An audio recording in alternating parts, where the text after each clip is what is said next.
Pour cette découverte, j'ai l'honneur de remettre au chimiste du professeur Binet le prix Martin d'Amourette de chimie.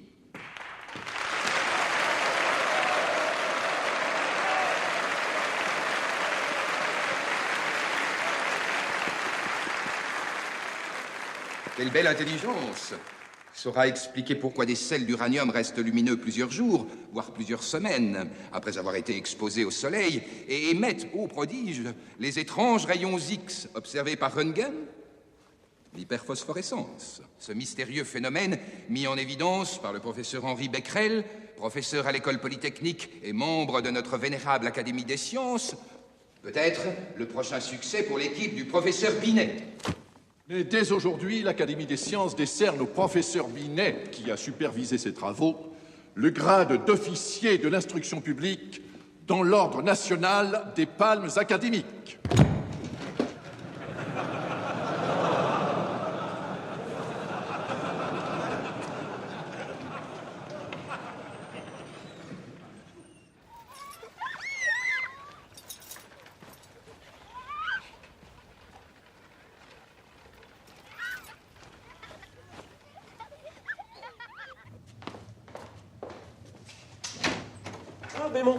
Mais le charbon!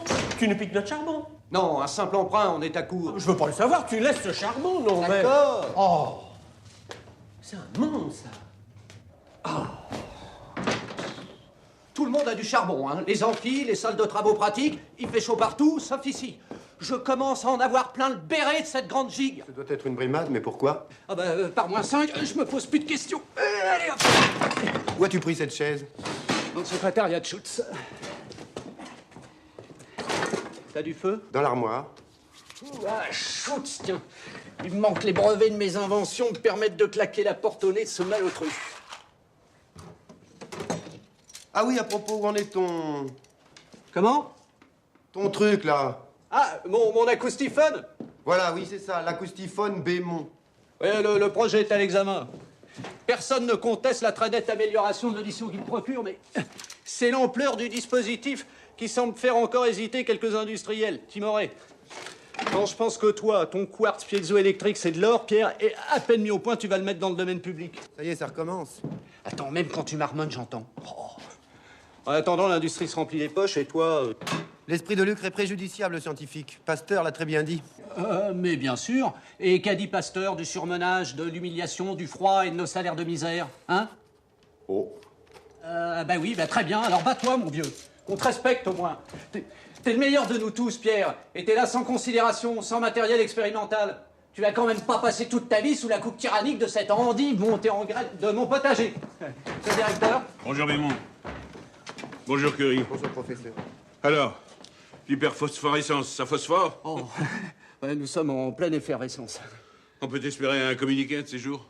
Je suis sur le point d'aboutir, monsieur. Et vous, Curie, cet électromètre? Je suis bloqué, monsieur le directeur. Bloqué? Non mais demain, les chimistes de Binet vont peut-être élucider le mystère de l'hyperphosphorescence et vous êtes bloqué. Mon appareil fonctionne parfaitement avec tous les métaux, sauf avec l'uranium. Avec l'uranium, mon électromètre s'affole complètement. Il s'affole? Vraiment? Enfin, je veux dire, il mesure à la sortie plus de courant qu'il n'en reçoit. Ce qui n'est pas possible. Bien entendu. Alors à quoi imputez-vous cela? Un vice de conception de mon appareil, sans doute. Quel vice? Précisément, monsieur, je cherche. Non mais il faut trouver. Non mais on vous paye pour trouver, pas pour chercher. Mais pas n'importe quoi. Trouvez-moi quelque chose sur l'hyperphosphorescence. L'enseignement m'accapare, monsieur le directeur. Les étudiants me prennent un temps considérable. Vous vous organisez mal. Et vous, Bémon? J'aimerais bien voir vos notes expérimentales de spectroscopie. Ah, mes notes. Elles ne vous apprendraient rien, monsieur le directeur. Par ailleurs, je me permets de vous rappeler que j'ai le plus grand besoin d'un interféromètre véritablement précis et fiable. Ah oui, du matériel, toujours du matériel, vous n'avez que ce mot-là à la bouche. Mais mes enfants, les chimistes de Binet font des prodiges avec de l'azote liquide, des pinces à linge et un bec benzène. Non, on ne peut pas espérer de grandes découvertes sans matériel approprié. Ah non, vraiment? Et Archimède, alors? Copernic, Galilée, hein? Et Newton? Une pauvre pomme qui tombe, paf, la gravitation universelle, 2 siècles après, on en parle encore? Enfin...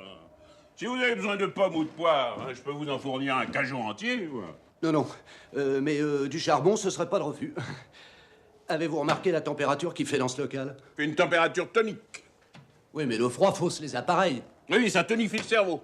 Monsieur le directeur, au-dessous d'une certaine température, le froid engourdit les lumières de l'esprit. Un peu comme pour la phosphorescence, voyez? Vous voyez comme c'est bizarre. Moi, vous commencez à m'échauffer. Vous sabotez mes efforts pour promouvoir cette école aux yeux de l'Académie. Quoi, moi, je sabote? Oui, vous, Curie.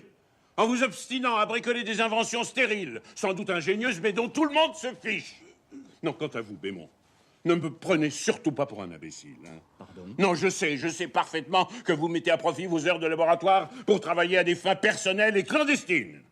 Mais qui vous a conté ces sornettes? Qui, triste sire, il n'y a pas une semaine sans que je reçoive une lettre d'un industriel me demandant si le démonstrateur sautillant de je ne sais quel rigolophone à plumée acoustique enseigne bien la physique et chimie à la jeune élite républicaine. Et que répondez-vous? Que c'est un canular.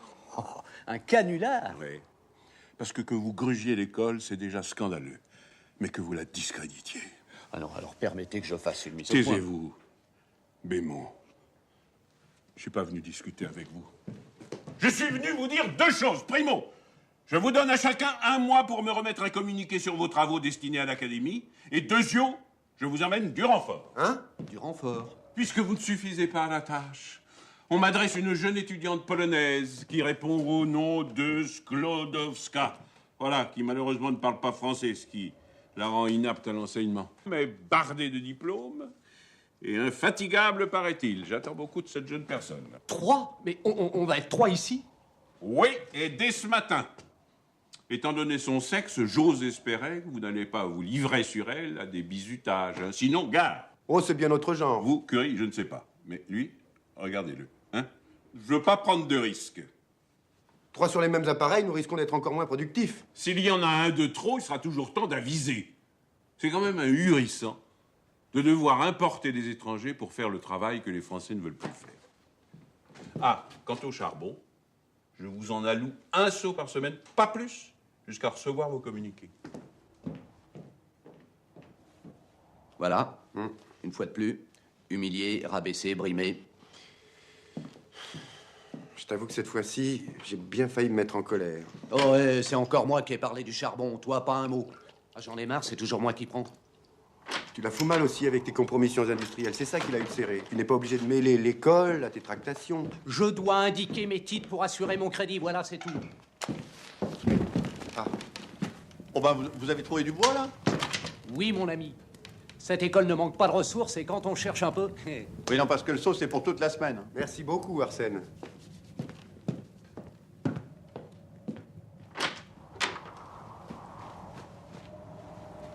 Laboratoire Curie? C'est là.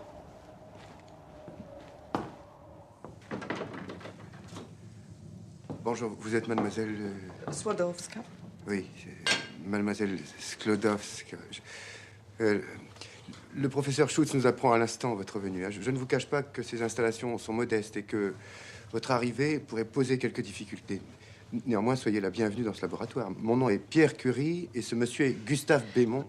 Pouvoir parler plus lent. Oui, do you speak English? Je... Pas, non.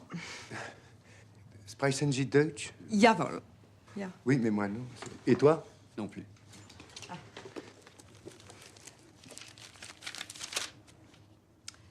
Je suis bien aise de faire votre connaissance. Nous de même, mademoiselle.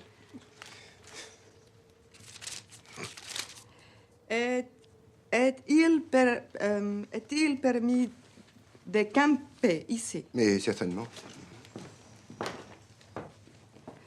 Possibilité étudiante Słodowska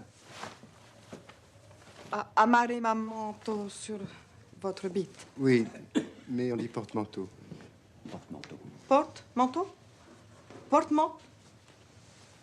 Non. Porte-manteau, crochet. Bite. Crochet, bite. Oui, c'est français, mais on dit surtout porte-manteau. Ah, porte-manteau. Bon. Étudiant Słodowska se souviendra. Je me souviens. Elle a rien d'effrayant, mais j'ai l'impression qu'on va peut-être se fendre la pipe. En tous les cas, elle parle pas une balle de français. Mais regarde-moi comment elle est fagotée. On dirait une veuve bretonne partant pour la pêche aux moules. Possibilité étudiant Słodowska utiliser potentiomètre pour travaux assignés par professeur Schutz. Mais certainement, oui. Non, longtemps, non, parce que j'en ai besoin, moi, du potentiomètre. Hein. Montrez-moi votre feuille de recherche. Parler plus long. D'accord. Analyse des spectres d'absorption et de phosphorescence des sulfates. Chou, tu as donné mes recherches. Il me fait doubler. Mais oui, t'as raison, c'est vrai. Oui, non, mais là, mon vieux, ça dépasse les bornes, hein. Parce que s'il veut s'asseoir sur les acquis de mes recherches, ça le regarde. Mais là, pour le coup, je vais le trouver. C'est elle ou c'est moi? Non, attends, on demandera à Schultz de lui attribuer un autre champ de recherche. Non, trop tard, c'est trop tard. De toute façon, on va se bouffer le nez et s'arracher les appareils. Alors trop, c'est trop. C'est elle ou c'est moi? Je vais voir Schultz. Si vous faites un pas de plus vers la porte, je déchire ma robe, je me griffe et je crie au viol. Je ne plaisante pas, hein. Je pleure à volonté. On vous accusera tous les deux. J'ai déjà fait le coup en Pologne avec un officier russe. Il est à présent en Sibérie. Il pose des rails. Sans moufle. Réponds-lui, toi, là. Mais j'ai fait vendre d'enfants en Pologne pendant 10 ans pour payer mes études. J'ai intrigué comme une bête pour les continuer ici, en France. J'ai tout fait. J'ai fait des pieds et des mains pour obtenir ce poste. Alors, c'est pas un petit roquet hystérique et psychopathe comme vous qui allez m'en empêcher. Mais nous n'allons pas céder à ce chantage, quand même. Mais moi, tout ce que je demande, c'est de rester et d'arranger tout le monde. Schutz me donne les mêmes recherches que vous. Bah, si vous voulez, je trouve rien. Hein. Si vous voulez, c'est vous qui trouvez. Enfin, puis c'est vous qui signez. Et moi, je vous aide et je fais le travail fastidieux ou le ménage. Tout à condition d'être accepté. D'accord. Mais d'abord...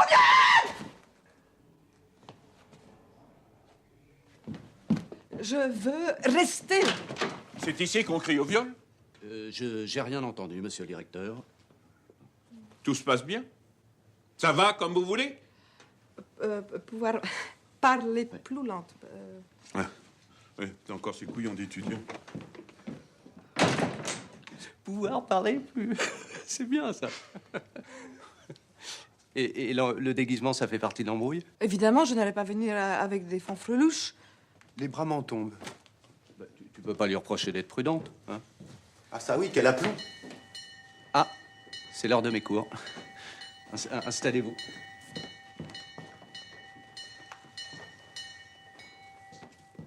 Alors, je suis acceptée. Ça reste à voir.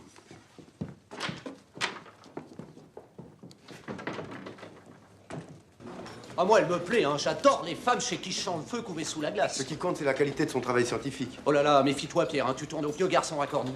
Les femmes ont les meilleures raisons du monde pour nous distraire de notre tâche. La famille. J'ai fait une croix sur la question et tu ferais bien d'en faire autant. Moi, renoncer aux femmes? Mais t'es tombé dans un tonneau de bromure ou quoi?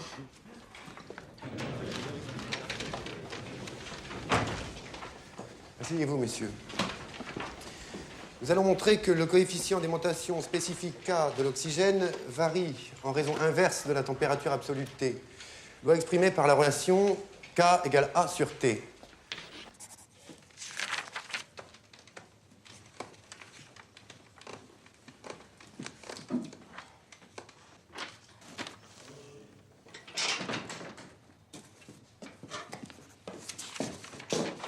Professeur Curie, je me suis permis de corriger vos copies au crayon.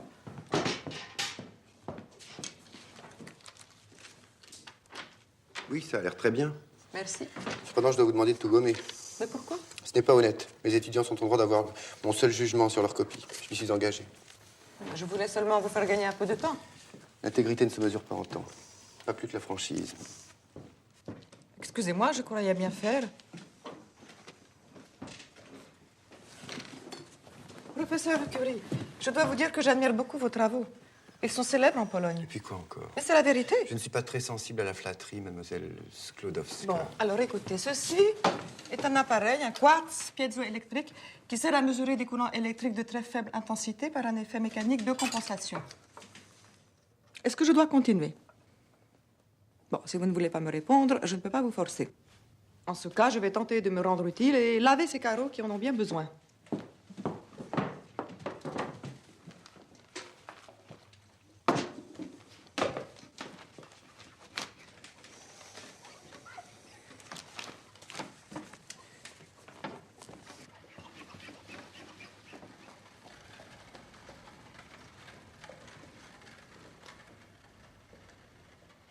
Mademoiselle. Voilà. Mademoiselle. Elle s'est évanouie. Arsène! Arsène! J'ai honte. Honte d'avoir faim?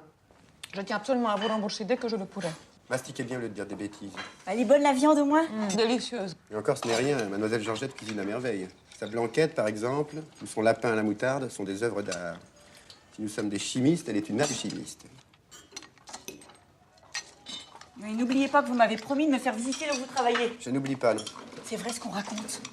Qu'on s'amuse avec des machins jaunes dans des burettes et que ça devient bleu en faisant des psh et des bloup. Disons qu'on se livre parfois à des expériences un peu spectaculaires. Pour que je vienne pas pour rien, faudrait bien me faire un petit tour qui saute ou qui pète. Qui saute ou qui quoi?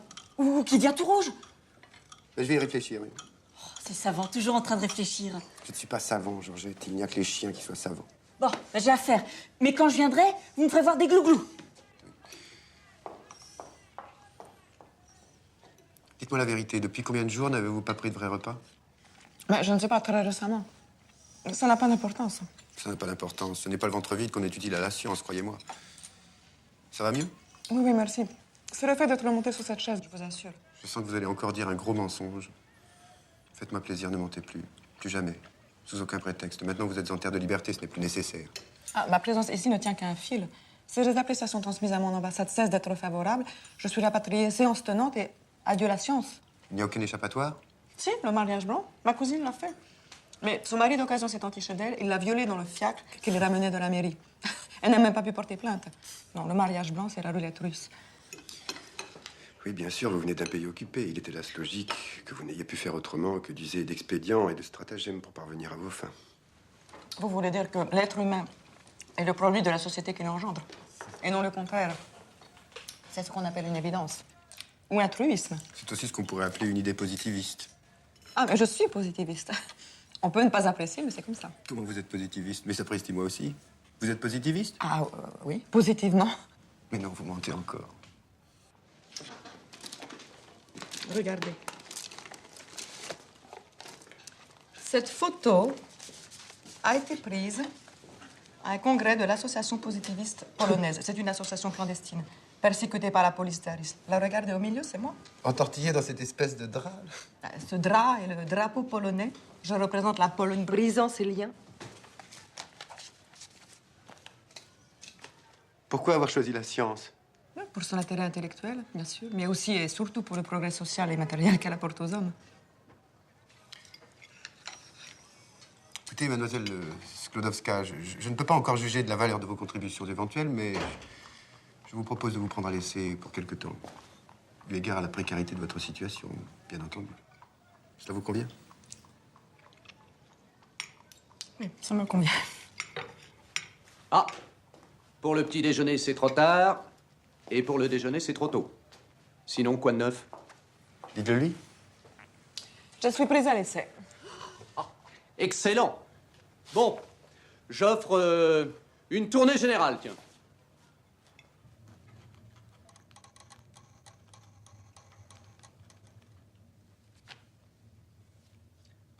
Je peux vous demander un petit service? Dès que j'aurai fini ce que m'a demandé le professeur Curie.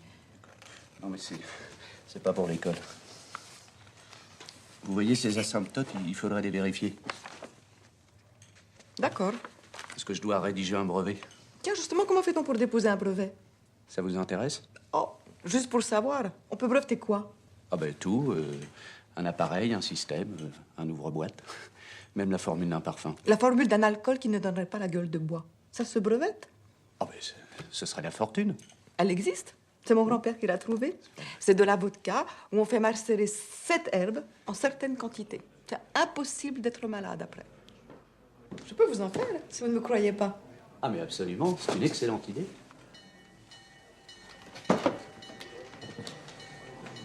Le devoir professoral m'appelle. Alors, J'ai refait tous les calculs. Vos mesures sont justes. Tout est juste, sauf pour l'uranium. Avec l'uranium, votre électromètre indique des quantités d'électricité très, très exagérées. il y a quelque chose qui cloche. Faites voir vos calculs. Pardon. Il va falloir repenser complètement mon appareil. Ou bien admettre que l'uranium n'obéisse à aucune loi connue. J'aimerais mieux ça. Comment ça vous aimeriez? Évidemment, ce serait beaucoup plus excitant, scientifiquement parlant. Évidemment.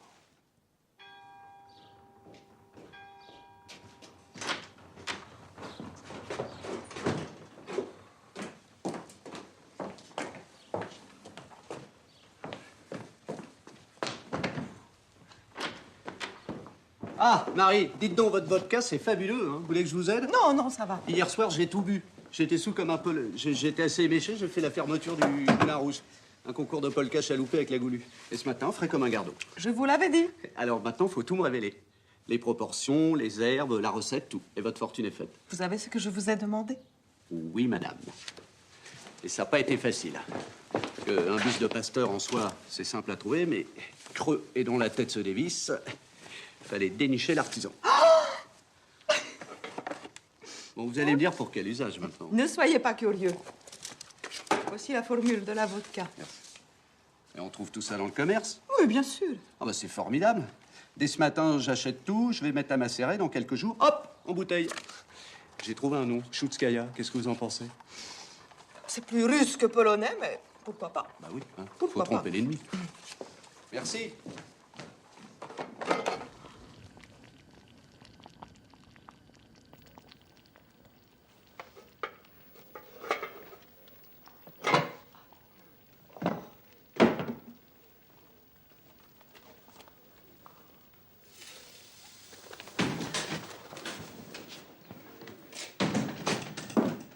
Bonjour Marie.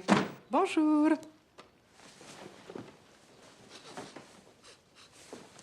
Tiens, qu'est-ce que ça sent? Bigos. Il y a une fête polonaise demain chez ma sœur et je suis chargée d'apporter le plat national. C'est une sorte de ragoût, ça doit mitonner 48 heures. A propos, dzisiaj wieczorem papugat Siegfried uczęszcza na razie do pedzie beze płacenia. Cudownie. Où avez-vous appris cela? Je me suis mis au polonais. Ah, vous avez composé cette phrase tout seul? Oui, c'est correct. Tout à fait. Et pour la prononciation? C'est presque parfait. Dzisiaj wieczorem papuga Siegfried usiądzie 2 razy na opérze bez płacenia. Ce soir, le perroquet Siegfried doit s'asseoir sur l'opéra 2 fois sans payer. Ah bon, mais c'est pas du tout ce que je voulais dire. Ce soir, à l'opéra, pour la répétition de Siegfried, j'ai 2 billets de faveur. Oui, effectivement, c'est autre chose. Et vous accepteriez de m'accompagner? Non, non, non, merci. Wagner, c'est trop vaste, trop grandiose pour moi. Je m'y perds. Non, mais je suis sûre que cela fera très, très plaisir à quelqu'un d'autre. Marie, c'est à vous que je vais faire plaisir. Tiens, qu'est-ce que c'est? Oh, ça c'est une décoction de plantes médicinales. C'est pour ma sœur. Ah bon? Bah, et ça, c'est quoi, ça? Vous me jurez de n'en parler à personne? Jurer? Mais non, je ne jure rien. Dites-moi ce que c'est. On dirait du nitrate. Mais c'est de la poudre à canon. Oui, oui, c'est un buste truqué. Je veux le faire parvenir aux résistants de Pologne. Mais vous êtes folle! Sur mon photo, et que cette visite impromptue ne... Vous êtes ici chez vous, et c'est toujours un honneur de vous avoir dans nos murs. Ah, mon cher Curie, voici que monsieur le recteur d'académie de Closa nous fait l'honneur d'une petite visite aussi impromptue que matinale. Monsieur le recteur, monsieur le professeur Curie, un de nos plus brillants chercheurs, monsieur le Skoska, qui malheureusement ne parle pas français, mais qui l'assiste dans son travail. Monsieur Curie, Monsieur. mademoiselle, Je disais justement à monsieur le recteur que vous étiez sur le point de faire un communiqué à l'académie et que sans déflorer véritablement vos travaux, vous seriez prêt à nous faire une petite démonstration de votre électromètre. C'est-à-dire que ce n'est pas encore prêt. rassurez-vous, ma visite est tout à fait privée et vous pouvez compter sur mon entière discrétion. Je ne voudrais pas abuser. Mais nous avons tout notre temps, n'est-ce pas, monsieur le recteur? Mon cher, je devine à quel point vos fonctions sont absorbantes. Laissez-moi seul avec nos amis, je passerai vous saluer en partant. Mais je vous assure que... Oh, où irait l'instruction publique si ceux qui, comme moi, ont charge de la guider, passaient leur temps à détourner chacun de sa tâche? Non, partez sans crainte, je suis entre de bonnes mains. Alors, eh bien, voyons voir cet électromètre. C'est ici, monsieur le recteur. Certains cristaux, tels que le quartz, soumis à une compression, produisent des charges électriques. C'est la piézoélectricité. Vous le savez, mis à jour il y a quelques années avec mon frère Jacques.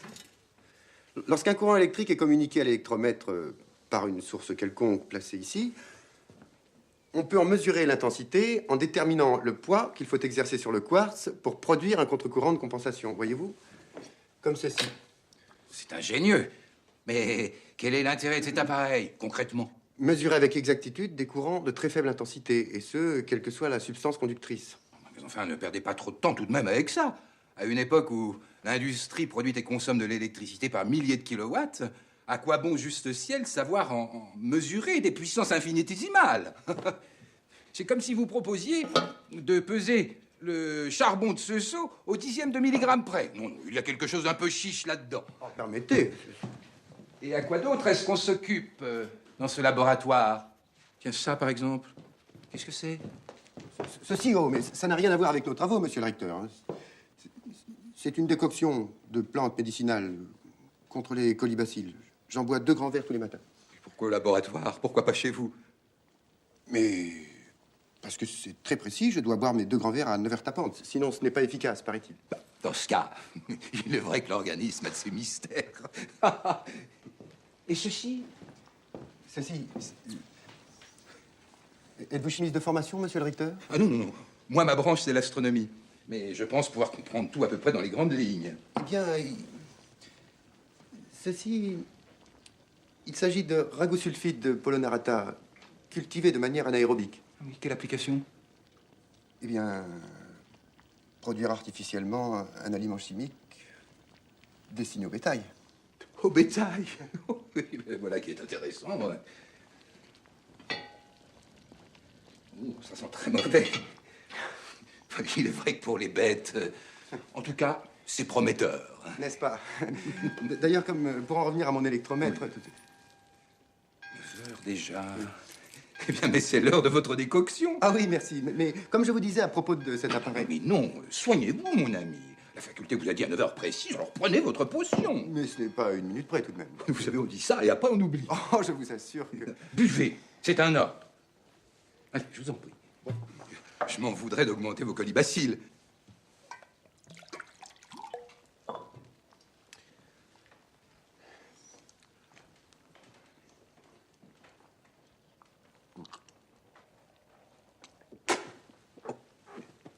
C'est mauvais?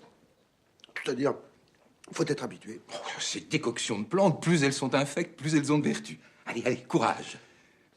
Allez, allez, le deuxième. Et vous en aurez fini. Allez. Allez. C'est bien, c'est bien. Le deuxième passe déjà beaucoup mieux. Curieux, n'est-ce pas? Et ça, là, qu'est-ce que c'est? Il s'agit de Slavomania de Fanatite. C'est mademoiselle Sklodowska qui s'occupe de cette préparation, qui pourrait bien un jour faire du bruit. Du bruit? Comment ça? Cette substance est susceptible de dégager beaucoup d'énergie. Une nouvelle source d'énergie? Mais laquelle? Dites-moi en plus. Oh, oui, je comprends, je suis trop impatient. Mais promettez-moi que si ça devient officiel, vous m'en informerez avant tout le monde. Oui. Et si mademoiselle Machinska ne parle pas un mot de français, comment faites-vous pour communiquer avec elle? Qu'est-ce qu'il y a de si drôle? Ah, bien, c'est très simple, monsieur le recteur. Je comprends parfaitement pourquoi vous me posez cette question. C'est vrai, après tout. Comment puis-je communiquer avec elle puisqu'elle ne parle pas notre langue? Je communique avec elle parce que je parle polonais. Non, c'est vrai? Oui. Alors là, vous me sidérez, mon cher Curie. Couramment? Couramment. Vous m'impressionnez. Parce que alors, moi, les langues... Voudriez-vous dire de ma part à cette jeune personne que la Pologne est un grand pays, les Polonais un grand peuple, dont je déplore l'occupation par les Russes? Très volontiers. Dzisiaj wieczorem papuga Siegfried, papuga rektor, uczęszcza 2 razy na opedzie bez płacenia. Ça vous ennuie de continuer à me servir d'interprète? Mais pas du tout. Bon, dites-lui que grâce à des gens comme elle, des scientifiques venus des 4 coins de notre vieille planète, la science pourra progresser à pas de géant. Vladivostok, Mujik, Kolibia, Port Mayo. C'est tout? Oui. Bon. Et tout cela permettra aux savants de vivre en fraternité, sans clan ni frontières. Chekhov, Fraternitin, Dostoïevsko, Musakarata, Zakuski, Polenta. Je vous remercie, mon cher Curie. Godunov, Babushka, Raskolnikov. Non, c'est vous que je remercie. Pardon. Wódko słodyczy moja, ile cięcie bacenić, ten tylko się dowie, ko cię płasił. Qu'est-ce qu'elle dit? Qu'elle vous remercie beaucoup. En tout cas, que de promesses dans ce laboratoire. De nouvelles formes d'énergie, de nouveaux aliments pour l'élevage. Je vais de ce pas dire au professeur Schütz l'excellente impression générale que m'inspirent vos travaux. À part, bien sûr, votre électromètre, là, un peu saugrenu. Mon cher Curie, mademoiselle Trukowska, au revoir, bravo. Et à bientôt. Tiens, Pasteur regarde à gauche sur les nouveaux bustes. Encore une manœuvre des radicaux.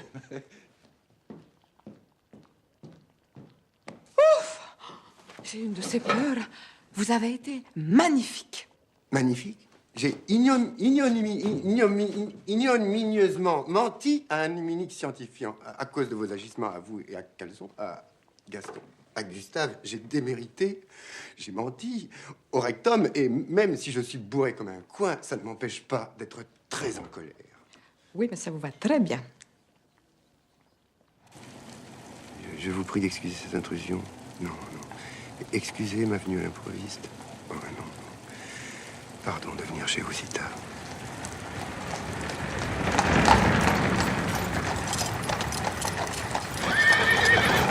Pico, il n'en faut pas grand-chose là-dedans.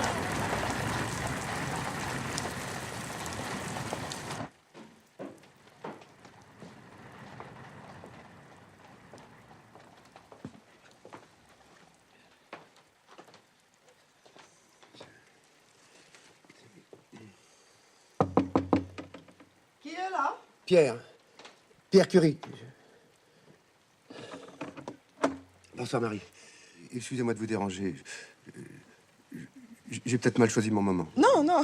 Entrez, voyons, entrez. Oh, mais vous êtes trompé. Non, ça va.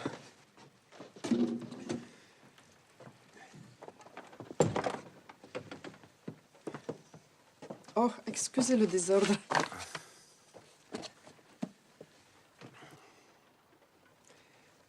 Une pauvre femme les vendait au coin de la rue. Merci beaucoup. Elles sont ravissantes. Vous voulez un peu de thé? Je viens juste d'en faire. Bien, ma foi, pourquoi pas? Mais retirez votre manteau. Oui.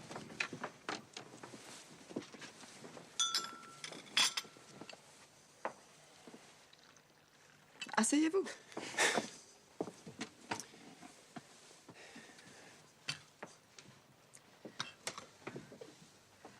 Ah, je crains de ne plus avoir de sucre.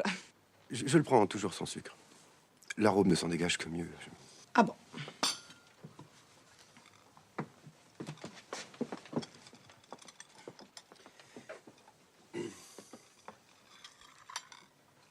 C'est petit, ici. Oui, mais très bien agencé. Et très bien orienté. Ouais, c'est vrai. Voilà. J'ai bien réfléchi. L'incident d'hier avec le recteur aurait pu être très préjudiciable pour vous. Et vous vous souvenez de ce que vous disiez l'autre jour au restaurant. Je pense que seule la nationalité française, qui ne vous ferait pas perdre votre nationalité polonaise, mais qui vous permettrait d'assurer votre avenir en France. Enfin, je pense que le mieux serait que vous m'épousiez. Vous épousez? Mais un mariage blanc, en tout bien tout honneur, hein, tout ce qu'il y a de plus blanc. Bien sûr, vous auriez à changer de nom, et je ne sais pas si Marie Curie sonnerait bien à vos oreilles, encore que. Marie Curie. Vous remarquerez, Marie Curie, ça rime. Marie Curie. Mais, non, mais vous voulez dire un arrangement administratif où les sentiments ne joueraient aucun rôle? Oui, c'est-à-dire...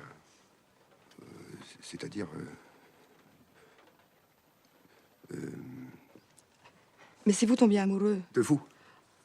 Ah non, non, non, pas de moi, mais si vous voulez vous marier pour de bon... Je n'ai absolument pas l'intention de me marier. Par ailleurs, dans cette nouvelle situation, je solliciterai l'autorisation de vous faire la cour. Me faire la cour.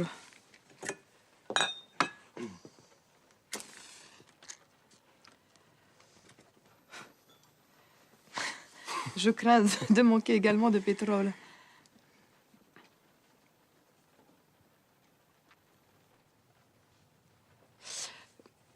Me faire la cour, mais pourquoi? Bien, mais parce qu'un homme, sans manquer au respect d'une jeune collègue, peut être amené à ressentir pour elle une sorte, dirais-je, d'inclination. Or, je réprouve absolument toute ambiguïté qui pourrait faire qu'elle imagine que cette attirance pourrait avoir d'autres raisons que... Enfin, je veux dire... Bon, évidemment, si cette... Bien sûr, si ce sentiment n'était pas partagé, ce serait différent, mais... D'une manière générale, et pour répondre précisément à votre question... comment dire...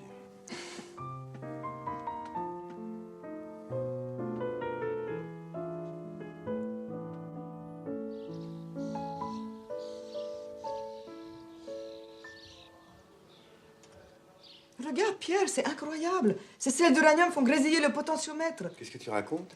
Sans être reliés à la moindre source électrique, ils émettent un courant très faible. Mais regarde, viens voir, l'aiguille vibre. C'est rigoureusement impossible. Vérifie toi-même. C'est ahurissant. D'où ils viennent ces sels d'uranium? Du placard. De toute façon, l'uranium n'a aucune propriété magnétique. Pourquoi émettrait-il de l'électricité puisqu'il ne peut ni en stocker ni en produire? Regarde, il émet de l'électricité.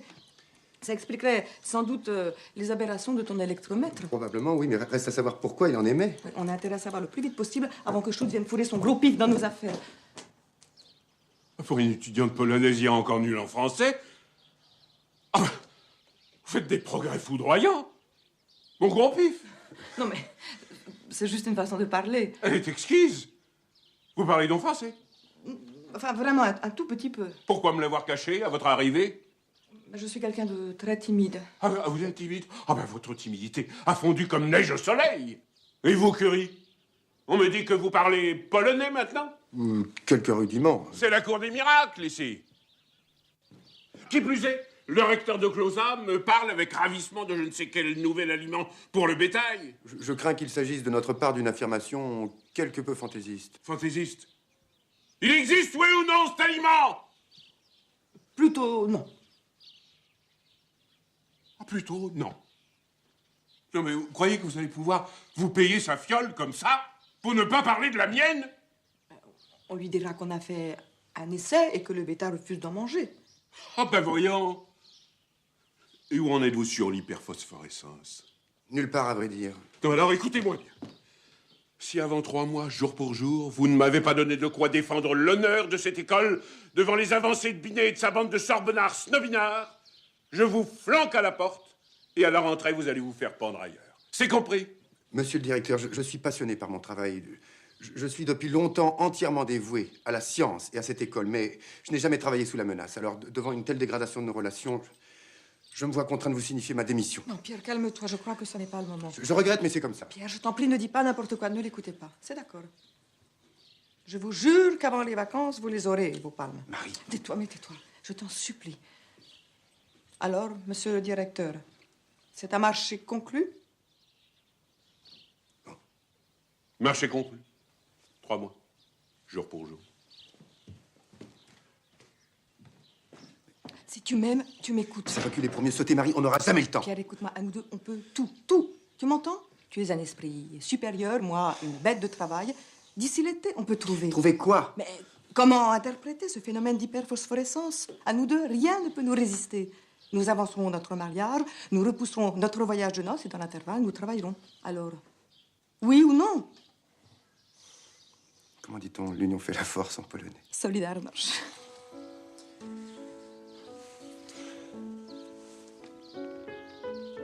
Des droits et des devoirs respectifs des époux.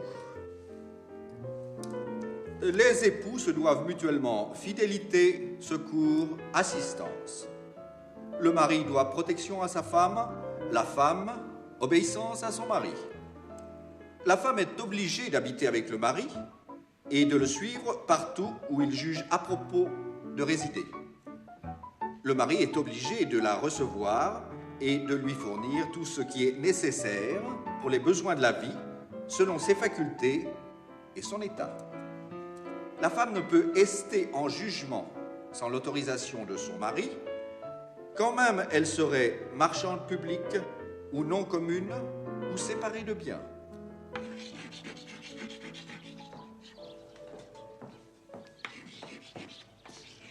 Regarde, Pierre, j'ai établi notre programme d'expérimentation. Il faut d'abord chercher tout ce qui peut perturber ce phénomène d'hyperphosphorescence. Oui, c'est vrai, mais ça va prendre beaucoup de temps, Marie. Ah, eh bien, Gustave va nous donner un coup de main. Je venais vous prévenir que j'ai donné ma démission. Et Schutz l'a accepté. L'industrie est finalement très intéressée par mon acoustiphone. Ils m'ont demandé de le miniaturiser. Alors ici, entre les travaux et les cours, j'y arriverai jamais. Hein. Voilà, je me lance. C'est le grand saut. Mais tes recherches? Tu sais, l'hyperphosphorescence, je préfère voir du pays. Moi. Chacun est maître de son destin. J'espère que tu ne regretteras pas ton choix. Non. Ah, j'ai oublié. Avec quelques jours de retard, mon cadeau de mariage. Ouais. Merci. C'est très gentil. Mais qu'est-ce que c'est? Quel est le point faible des bicyclettes? Les crevaisons. Voilà, alors ça, ce sont des bandes imperforables de mon invention. Un film de métal collé sur la toile. Il suffit d'emmailloter les pneumatiques. Merci, Gustave, c'est très astucieux, mais tu sais, nous n'avons pas de quoi acheter des bicyclettes. Ah oui. Eh ben, allons voir dans un cours. Hein?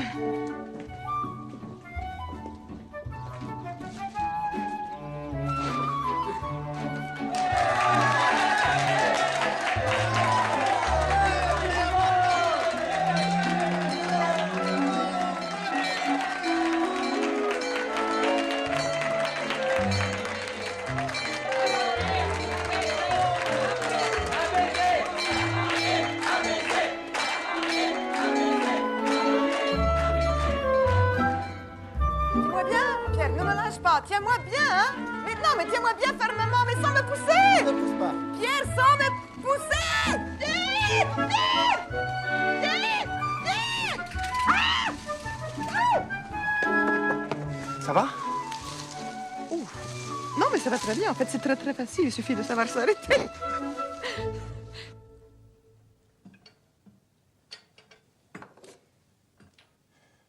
Tu crois pas que tu pourrais préparer l'expérience suivante? Je crois qu'il est grand temps de commencer à réfléchir. Je te demande pardon?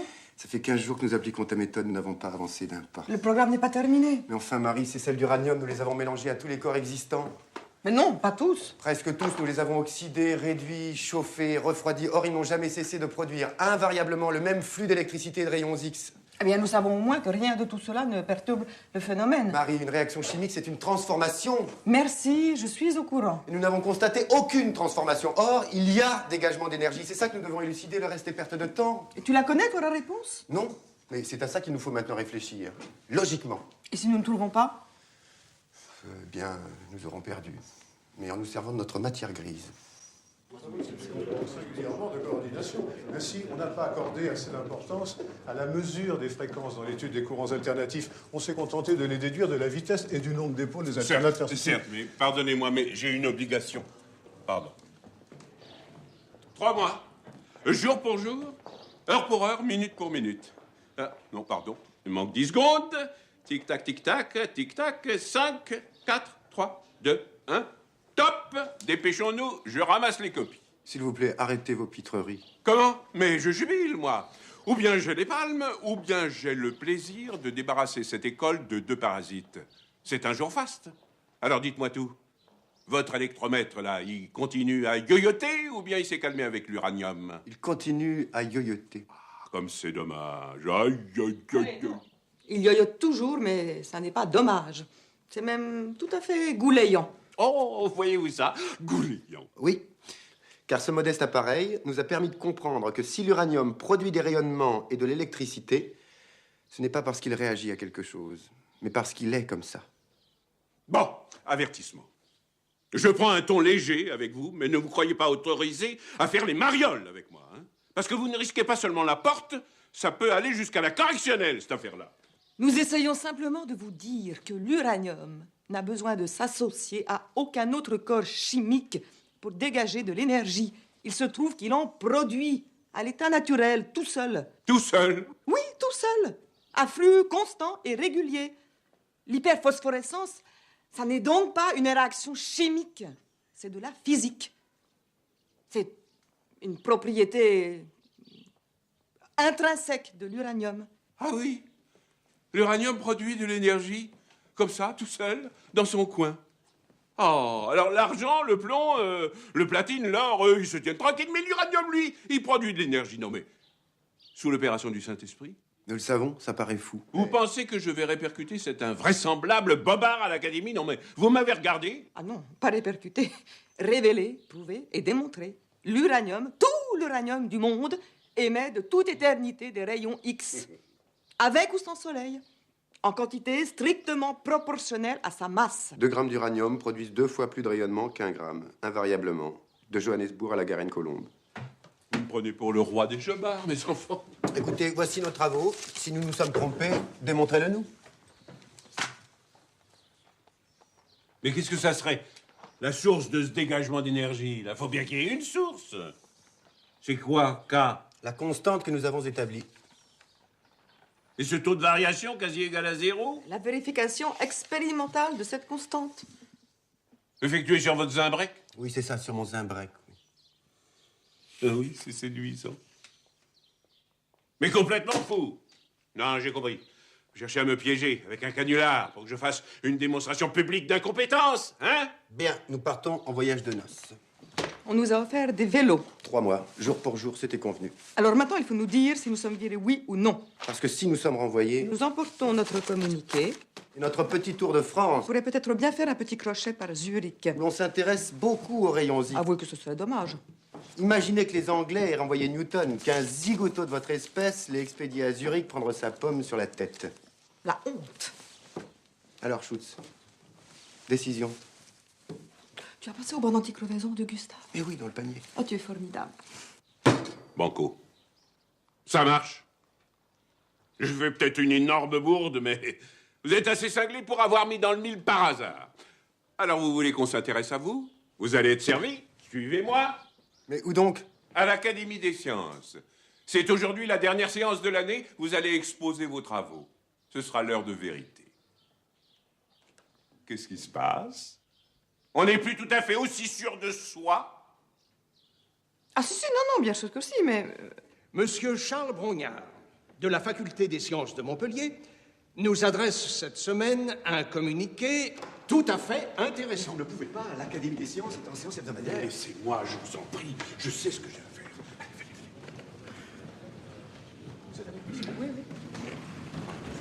Mais monsieur, de quel droit vous permettez-vous cette intrusion intempestive? Je vous demande une petite minute. Pardonnez-moi, mes bons maîtres.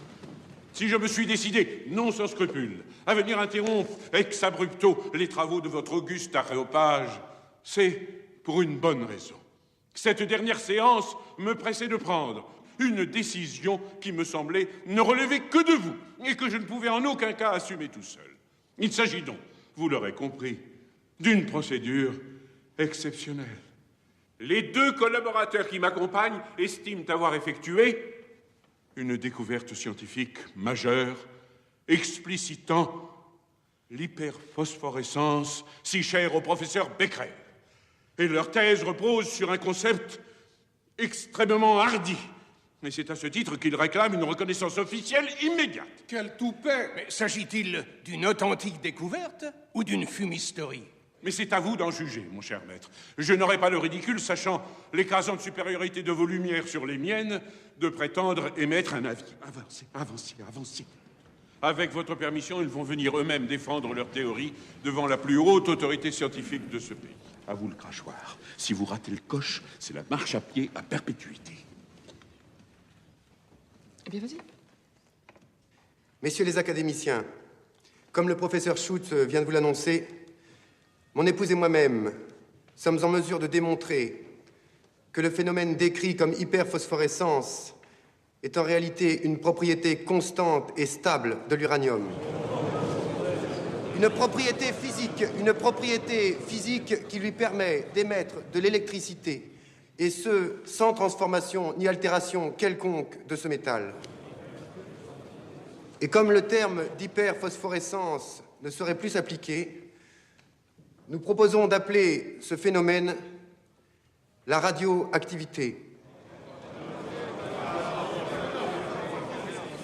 Nous allons à présent vous démontrer comment nous sommes parvenus à ces conclusions à partir de la découverte du professeur Henri Becquerel.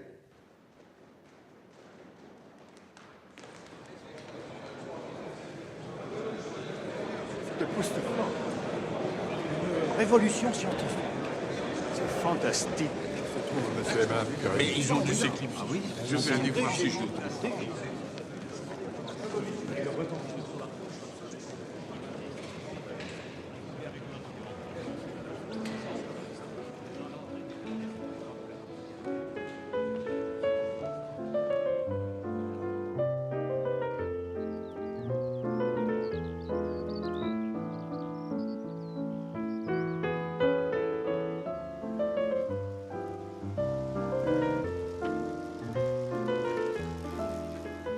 Ta position est mauvaise, Marie, tu es trop en arrière.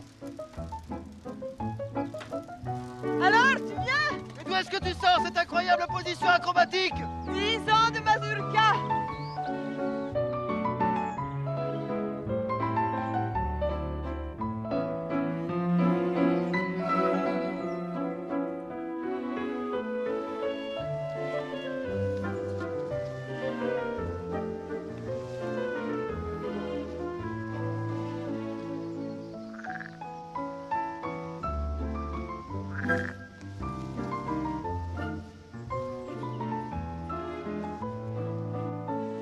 Marie, regarde.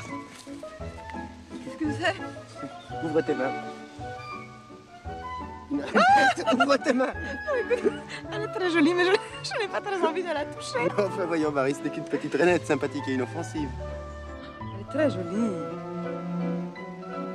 Oh. Elle est très verte. Ah! Écoute, Pierre, ce n'est qu'un petit batracien sympathique et inoffensif.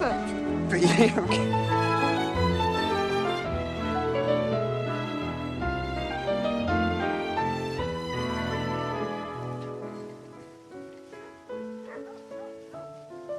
On devait être au village avant la nuit.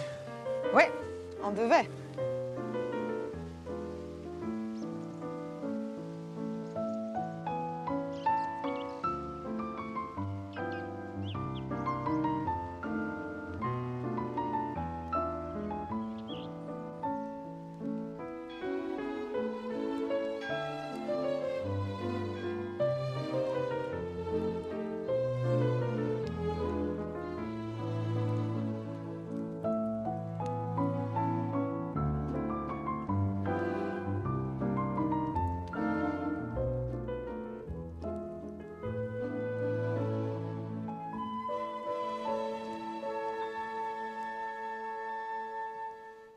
Je voudrais apporter à Henri Becquerel la vivante... Au professeur Henri Becquerel. Au professeur Henri Becquerel, la vivante expression de mon admiration et de mon respect. Nul par sa bonté foncière et l'aménité de son caractère... Ta bonté comment? Foncière? Non, écoutez, je vous ai demandé un discours académique, certes, mais pas un charabia en poulet. Hein. C'est bien la peine de s'adresser à un littéraire. Et que diriez-vous de nul par sa bonté native? Non. Franchement, non, ça va pas. C'est trop convenu, tout ça. Ça manque d'ampleur. Aux membres de la noble Académie des sciences, dont la délégation aussi large qu'illustre donne à cette réunion un formidable lustre, j'adresse avec ferveur, solennité et conscience la vibrante expression de ma reconnaissance. Voilà. Voilà ce que vous auriez pu trouver si vous aviez eu un tant soit peu de talent, mon petit monsieur Claudel.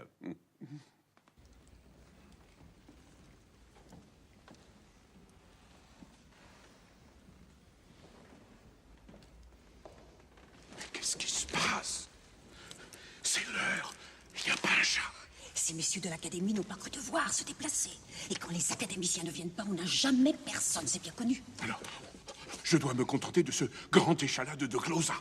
Mon ami, l'essentiel n'est-il pas que vous soyez décoré? Oui, mais mon intervention était prévue pour une vaste et prestigieuse assistance. Et là, on en est loin. Eh ben, et aux membres de la noble Académie des sciences, dont l'absence physique rend encore plus présent, peut-être encore, j'adresse toute ma reconnaissance, voilà. Merci beaucoup.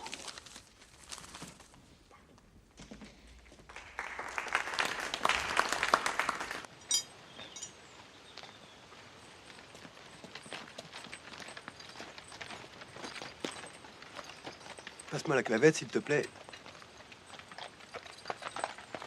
Les roulements à billes sont presque morts. Alors ils vont peut-être pas tenir jusqu'au Mont-Saint-Michel. J'en ai bien peur. Et le Mont-Saint-Michel, on a beau dire, mais c'est tout de même... comment dire... Vraiment loin. Oui. Très pentu. Assez, oui. Pour tout dire, très ensablé. Exactement. On rentre à Paris. On retourne au labo. Oui, oui, oui, je n'osais pas te le demander. Je t'aime.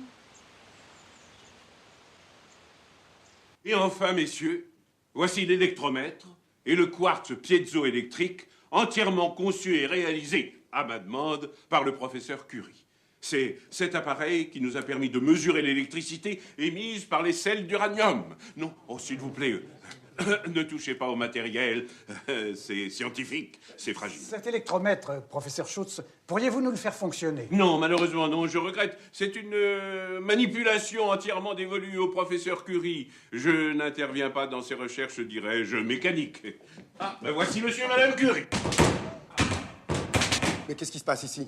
Tous ces messieurs sont des hauts fonctionnaires qui sont venus voir de plus près les conditions de nos recherches. Quoi, en notre absence? Oui, vous arrivez à temps pour répondre à leurs questions. Mais monsieur, vous le savez bien, ce laboratoire est un lieu de travail. Oui, mais calmez-vous, Pierre, mais pas de scandale, il y a des journalistes parmi... Non, non, non, il faut que ces gens sortent immédiatement. Mais de toute manière, la visite était terminée. Messieurs, je ne sais pas. J'aurais souhaité que mon équipe se joigne à moi pour répondre à vos questions. Malheureusement, il semble qu'il n'ait pas été prévenu en temps utile. Mais je vais vous faire accompagner à mon bureau et je vous y rejoins le plus vite possible. Merci beaucoup. Gaston, vous êtes gentil. Vous accompagnez ces messieurs à mon bureau et vous leur faites servir un petit cordial en attendant. Merci beaucoup. C'est scandaleux. Voyez-vous ça? Qu'est-ce que c'est que cette mascarade? Si on veut des crédits, il faut se faire mousser. Nous ne sommes pas des bêtes curieuses. Oh, c'est bien le moment de jouer les délicats, hein. Vous n'avez aucune idée de ce qui se passe. Les physiciens de Cambridge viennent de publier dans Nature un article d'une 20aine de pages contestant toutes vos conclusions en bloc. Nos conclusions? Sur la radioactivité? Oui. L'uranium issu de la pêche blanc d'une roche sordide qu'on ne trouve qu'en Autriche ne correspondrait pas aux normes de radioactivité que vous avez définies. Tenez, lisez-moi ça. Non, c'est impossible. De quelques roches qu'on extrait, l'uranium et l'uranium. Je sais. Et sa radioactivité constante. Je sais. C'est pourquoi il est urgent de rédiger un communiqué opposant un démenti formel à ces billevesées. Professeur Schutz, ça n'est pas si simple. Appelez-moi Rodolphe. Au point où on en est, sommes tous dans le même bateau. Bon, si vous voulez. Rodolphe. Alors écoutez, Rodolphe, avant de réagir, prenons connaissance de ce communiqué et refaisons toutes les expériences. Chiffres et commentaires à l'appui. Mais l'affaire tourne au scandale maintenant. Ce matin dès 10 heures, le recteur de l'académie m'a fait part de son intense stupéfaction. Ce sont ses propres termes. Laissez dire. Mais comment laisser dire? Allez, entre nous. Il vous faut combien de temps pour moucher ces roast-beef? Je ne sais pas, moi, je dirais 3 mois, non? Ou 1 an. Il faut tout reprendre à zéro. Oh, 3 mois. 1 an, non. Ça fait pas du tout mon affaire. Mais pourquoi? Parce que j'ai eu la faiblesse d'écouter mon entourage et de me porter candidat au fauteuil du regretté Eugène Roucher, le secrétaire perpétuel de l'Académie des sciences. Quoi? Ah ben oui. Alors si nous ne sommes pas lavés de tout soupçon dans 3 semaines, nous ne serons pas élus. Ah oui, en effet, le moment est très mal choisi. Eh bien, reportez votre candidature. Comment reporter Mais enfin, il ne meurt pas un secrétaire perpétuel tous les mois, même si les immortels ont un taux de mortalité très supérieur à la normale. Alors, Binet aura le fauteuil. Il va pouvoir me narguer tout son sou. Et il a 2 ans de moins que moi, Binet. Ah non, oui, non, effectivement, ça c'est terrible. Terrible. Bon, en attendant, Pierre, je crois, il faut se procurer cette pêche blinde d'Autriche. Mais oui, non? pour pouvoir analyser cette roche. Eh bien, commandez! Mais commandez, vous avez carte blanche. 3 semaines. Ça nous laisse quand même le temps de faire des miracles, non? Non.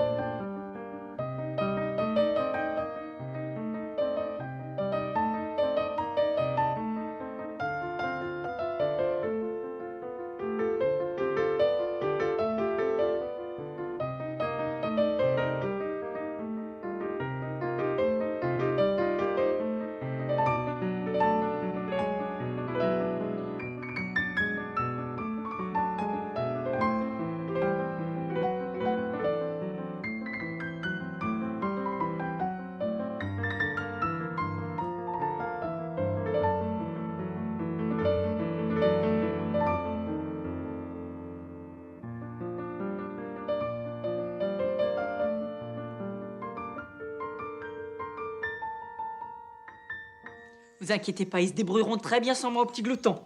Je suis très heureuse, Georgette. Merci. Bon, ben, je vous laisse avec votre petit trésor. Au revoir, monsieur Curie. Au revoir, Georgette.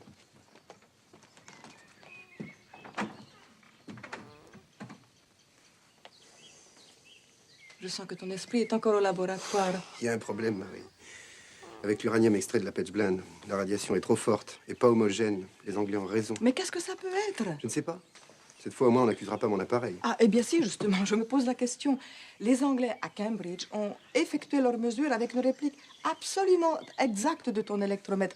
C'est même mentionné dans le communiqué. C'est malheureux quand même. Dès qu'un truc ne colle pas, on s'en prend à mon électromètre. Non, mais Pierre, pourtant, enfin, l'uranium est l'uranium. Chut, attends. Oh, il est temps que je retourne au laboratoire, tu sais. Attends encore un peu, Marie. Irène a besoin de toi. Et de son père aussi. Tu ne l'as même pas embrassé aujourd'hui. Mais elle déteste ma barbe.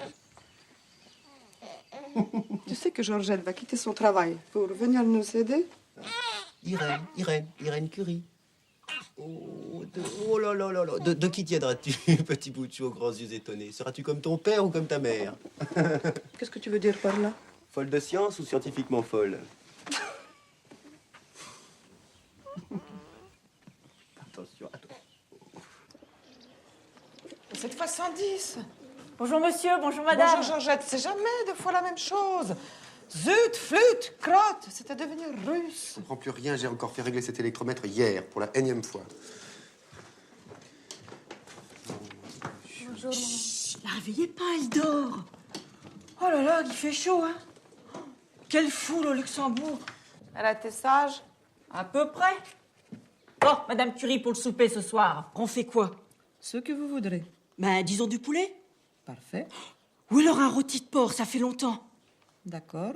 Sinon, ma sœur a fini par m'envoyer la recette du pitivier. Écoutez, mademoiselle Georgette, franchement, ça m'est complètement égal.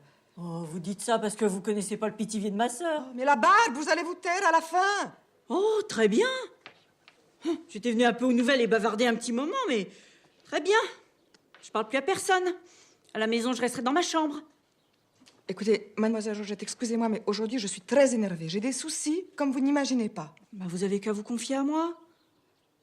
Oui, mais enfin, ce sont des soucis très compliqués. Dans la mesure de mes possibilités. Non, je crains que vous ne puissiez pas grand-chose pour moi.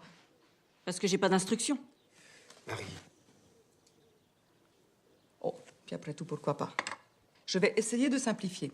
Alors, Georgette, ceci est de l'uranium, un métal, comme le plomb ou le fer qui vient du fond d'une mine. On connaît l'uranium depuis plus d'un siècle, seulement voilà. Monsieur Curie et moi-même, nous nous sommes rendus compte, depuis peu de temps, que l'uranium n'est pas un métal comme les autres. Figurez-vous qu'il dégage de l'électricité. Et il y a mieux. Figurez-vous qu'il émet des rayons tellement pénétrants qu'ils peuvent traverser une feuille de carton fort, une planche de bois ou un matelas. Bah, comment ça se fait donc? On n'en sait rien. Personne au monde, à ce jour, ne sait ni pourquoi ni comment. Monsieur Curie et moi-même avons seulement constaté ce talent particulier de l'uranium. Il agit à distance, de façon invisible. Comme la TSF? Oui, comme la radio, exactement. D'ailleurs, nous appelons ce phénomène la radioactivité. Vous me suivez? Ah bah oui. Et c'est ça qui vous fait des soucis? Oui, c'est la radioactivité de l'uranium, parce que quand quoi que ce soit qui n'est pas un être vivant est en activité, un volcan, un nuage, de l'eau qui bout, une bûche qui brûle, voyez-vous, Georgette, ou c'est de la physique, ou c'est de la chimie. Ah bon? Une pomme de terre qui bout, c'est de... Ah oui, ça, c'est un phénomène physique. Retirez la pomme de terre, coupez le feu, le phénomène s'arrête. Ça, c'est de la physique.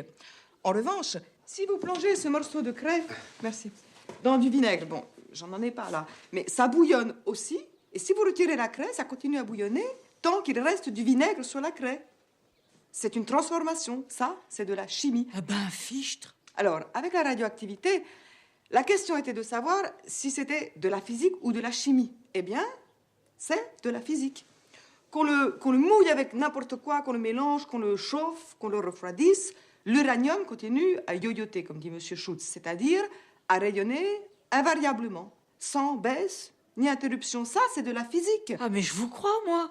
Et voilà, maintenant qu'il y a cette roche qui vient d'Autriche, appelée pechblende, qui contient un peu d'uranium et beaucoup de cailloux, et qui, à poids égal, est plus radioactif que l'uranium pur. Or, ce n'est pas possible. Un mélange de roche et d'uranium ne peut pas être plus radioactif que de l'uranium pur. Enfin, pas en physique. Et ce n'est pas de la chimie. C'est peut-être autre chose que vous n'avez pas encore trouvé. Autre chose? Comment ça, autre chose? Une chose que vous allez sûrement trouver dans la pêche blette, avec toute votre instruction. Mais dans la pêche blinde, Georgette, blinde. Outre l'uranium, il y a de l'arsenic, de l'antimoine et du barium. Bon, et des impuretés. Or, ni l'arsenic, ni l'antimoine, ni le barium ne sont radioactifs, ça, on le sait. Bah alors, c'est peut-être les impuretés qui yoyotent. Non, mais ces impuretés ne contiennent même pas de métal. Comment voulez-vous qu'elles soient radioactives? Tu as vérifié? Non. Mais s'il y en a, c'est infinitésimal. S'il y avait du métal parmi ces impuretés, il faudrait qu'il soit des millions de fois plus radioactif que l'uranium pour rendre le mélange encore plus radioactif que l'uranium pur.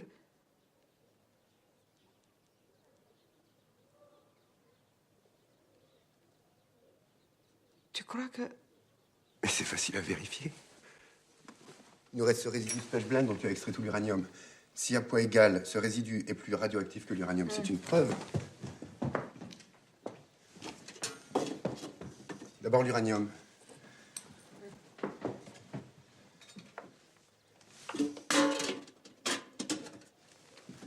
Alors, 75.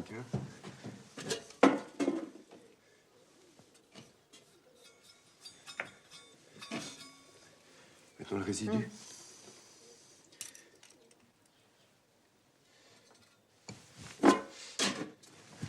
J'y vais. C'est incroyable.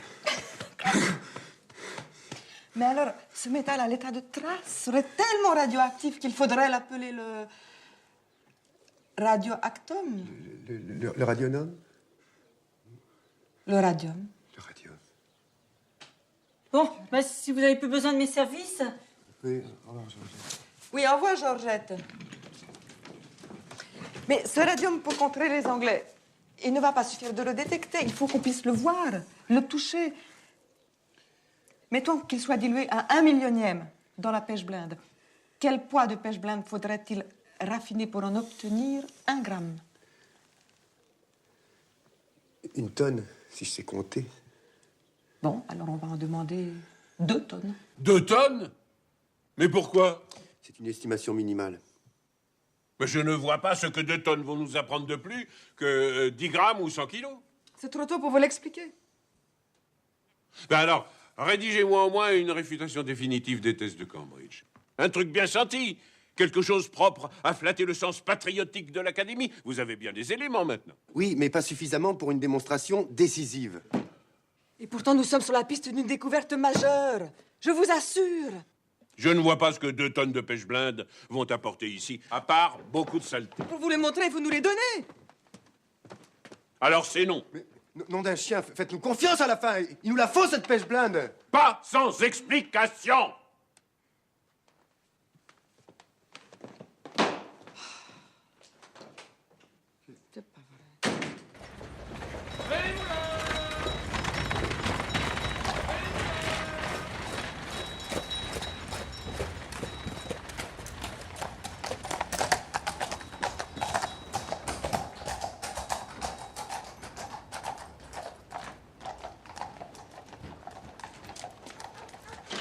Il y a une livraison pour vous. Un camion. Marie, ça y est.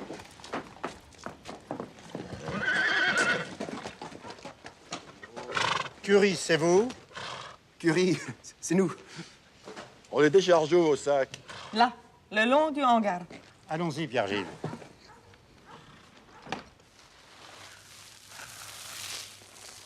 Eh ben, on ne se refuse rien. En effet, voici 2 tonnes de pêche blinde. Que je ne paierai pas. Bon. Alors nous honorerons la facture.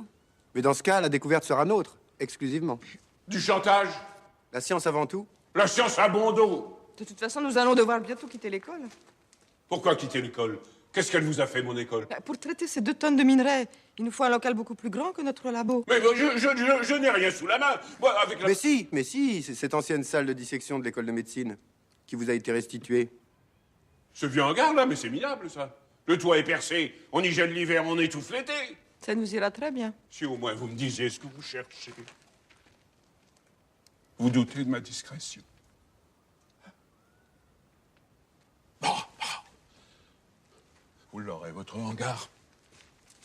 Si je trouve la clé.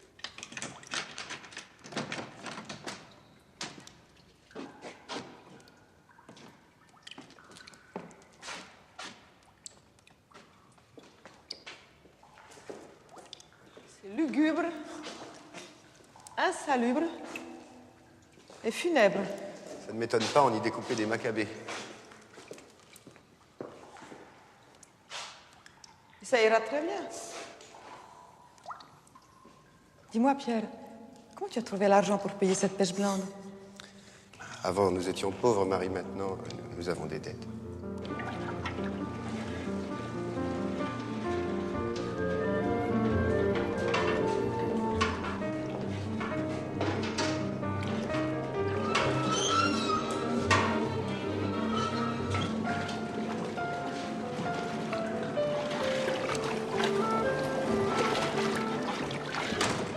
C'est moi.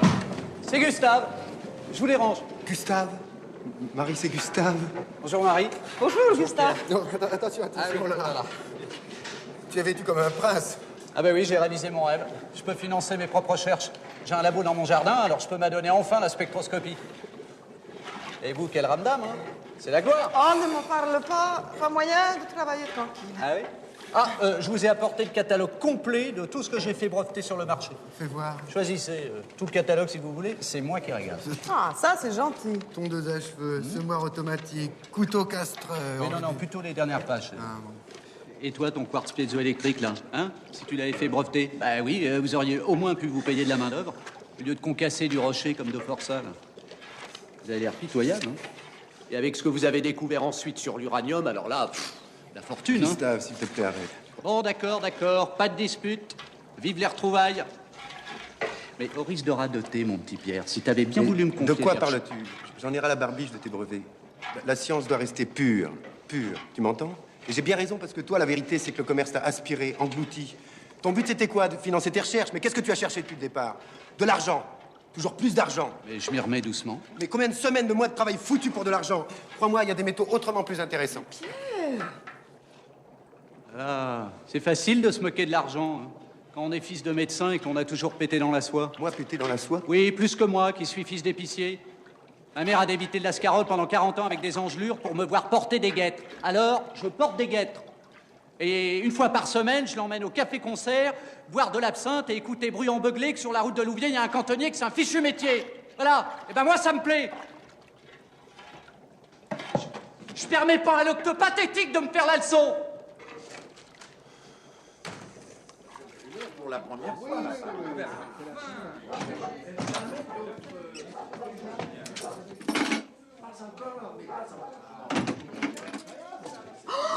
Merde! J'avais complètement oublié. Moi aussi. Fallait patienter au salon. Mais entre, je vais aider Georgette à la cuisine.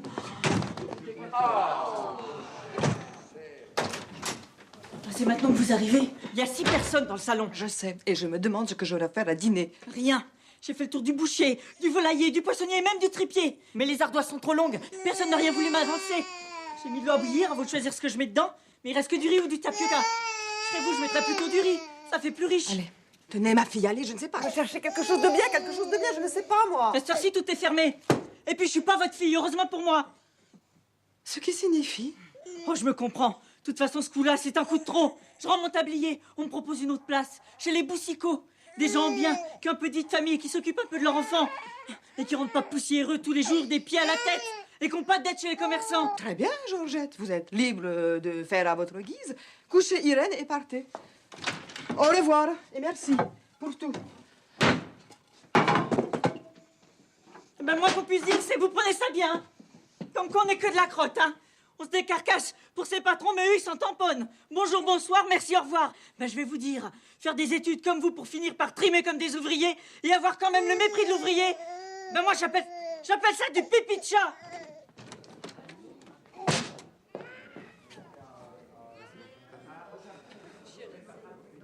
Nathan, where are we going? Mademoiselle Fuller danse aux Folies Bergères. Je vous prie de m'excuser, j'ai un contretemps et le four, enfin, je veux dire, le dîner est carbonisé. Et j'ai dû improviser un plat. J'espère que vous ne vous en formaliserez pas. Le cuisinier de Napoléon fut dans la même situation à Marengo et nous lui devons une excellente recette. Mais c'est absolument délicieux et tellement original. Madame Curie, je vous félicite. Oh, madame, vous êtes trop indulgente. Notre excellente amie, la grande danseuse Loie Fuller, qui triomphe partout en Europe et même aux États-Unis, a beaucoup entendu parler de votre découverte. J'ignorais que la notoriété de la radioactivité ait atteint même les adeptes de la muse terpsichore. Je danse avec les voiles et la lumière. Et c'est peut-être possible, grâce à la séance, de faire moi complètement super phosphorescent dans le noir. Vous voyez, comme grand papillon de nuit. Oui, c'est une belle idée, oui. Comme ce serait dommage, madame. Vous paraissez déjà absolument radieuse. Oh, les Français sont tellement complimentants. Mais je voudrais absolument danser dans la nuit. Une danse merveilleusement nouvelle. La danse de la science.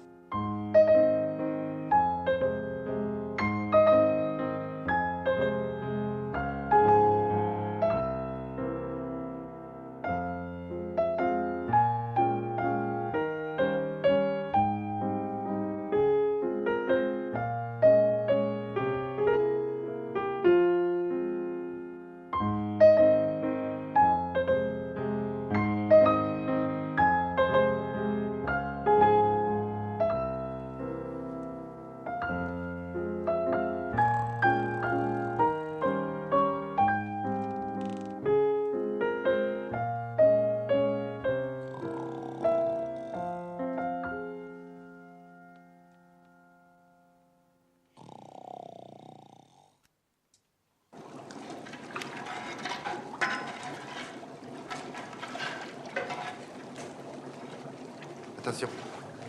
On en a à combien déjà? Presque une tonne, le tas a diminué de moitié. Seulement? Tu te décourages? Ah non, pas du tout, mais ça me rappelle les Pyrénées à vélo, tu te souviens?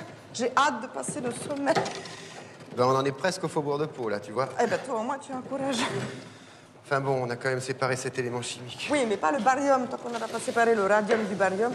C'est comme si on n'avait rien fait, tu sais bien. Mes chers amis, monsieur le recteur d'académie. Attention, monsieur le recteur. Mais quel chantier, grand Dieu. Bonjour. Bonjour, monsieur. Je vais être direct. La situation est très délicate. Des quatre coins du monde, la communauté scientifique française est assaillie de questions plus ou moins courtoises sur ce qui est en train de devenir une affaire d'État. Si la radioactivité, comme les Anglais semblent suggérer, n'est au final qu'un dégagement d'énergie consécutif à une réaction chimique lente, c'est-à-dire en clair un retour à l'hyperphosphorescence, le monde entier va crier à l'imposture. Il nous faut un démenti cinglant. L'honneur de la France l'exige. Nous nous y employons, monsieur le recteur. Vous comprenez que la situation devient même critique. Croyez-moi, nous ne ménageons pas notre peine. Et toute cette pêche blonde, c'est pour en extraire l'uranium? Mais c'est stupide. L'université pouvait vous procurer de l'uranium de pêche blonde déjà raffiné. Monsieur le recteur, s'il vous plaît, un peu de patience. Il me semble que ces messieurs de l'académie en ont eu plus que de raison de la patience. Enfin, Pierre. Qu'est-ce que vous êtes en train d'essayer de prouver avec tout ça? À moi, vous pouvez bien le dire. Je regrette, monsieur, ni à vous, ni à personne. Pierre. Enfin, je suis votre supérieur hiérarchique. Oui, mais comme en physique atomique, vous n'y entravez que pouic. Tout ce que vous faites, c'est de nous retarder. Je quoi? Je n'y entrave que pouic? Bah oui, pas une broque. Avouons-le. Tout de même, un petit peu de respect. Marie. C'est exact, madame. De même qu'en astronomie pour vous, Uranus ou orbite sont sûrement des obscénités. Sachez qu'on ne m'a pas nommé recteur d'académie pour mes connaissances encyclopédiques dans toutes les disciplines, mais pour faire marcher en France la boutique des sciences expérimentales. Je ne gêne pas votre commerce, que je sache. Si, en refusant de m'informer. Mais c'est précisément pour vous donner toutes les informations d'un coup que nous réclamons un peu de temps, merde! Quant à la grossièreté de votre langage, elle ne m'en impose pas. À 20 ans, j'ai fait la campagne de Crimée, madame. Et en langue verte, je pourrais vous rendre des points. Si vous croyez que ça vous donne tous les droits, alors effectivement, je commence à comprendre certaines choses. Non, mais avoir mis ces idées en pratique permet de respirer librement.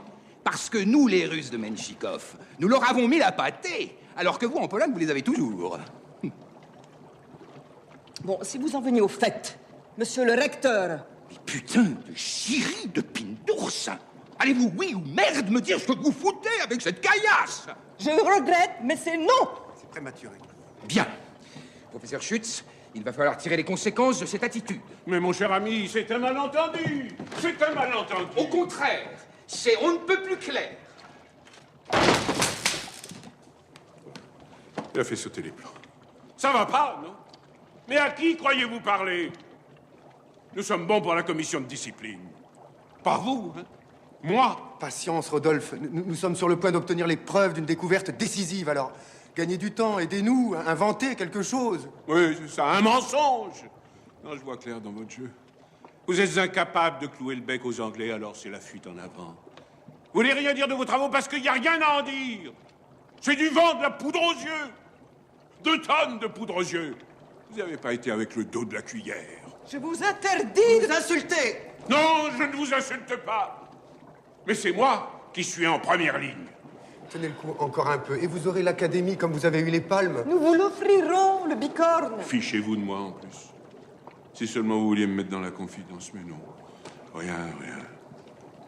Rodolphe, si nous aboutissons, ce sera plus important pour l'humanité que la découverte du feu par les hommes des cavernes. À ce point? À ce point.